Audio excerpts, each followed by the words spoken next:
உங்களில் நீங்கள் வாலிபத்தை அடைந்து விட்டால், குறிப்பாக 40 வயதை அடைந்து விட்டால், அல்லாஹ் பெற்றோரிடத்தில் எப்படி நடந்து கொள்ள வேண்டும் என்று சொல்கிறான். 40 வயதை அடைந்தவன், அவனிடத்திலே குடும்பம் இருக்கும், குழந்தைகள் இருக்கும், செல்வம் இருக்கும், தொழில் இருக்கும், அவனுக்கென்று ஒரு சூழல் உருவாகி இருக்கும். இத்துணை நிலையில் நீ மாறி இருந்தாலும், 40 வயதை நீ அடைந்து விட்டாலும், உன் குடும்பம், உன் மனைவி, உன்னுடைய தொழில், உன் செல்வம், உன் குழந்தைகள், இவையெல்லாம் உன்னை மிகைத்து விடக்கூடாது.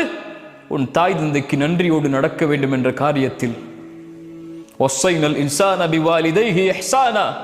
அல்லாஹ் அந்த வசனத்துடைய ஆரம்பத்தில் சொல்கிறான், பெற்றோர்களிடத்தில் நல்ல முறையில் நடந்து கொள்ளுங்கள். சிரமத்தின் மேல் சிரமப்பட்டு உங்களை சுமந்திருக்கிறாள், சிரமத்திற்கு மேல் சிரமப்பட்டு உங்களை பெற்றெடுத்திருக்கிறாள், தன் வாழ்க்கையே உனக்காக அர்ப்பணித்திருக்கிறாள். அல்லாஹ் அதற்கு பிறகு சொல்கிறான், அவன் துஆ செய்வான் 40 வயதை அடைந்தால்.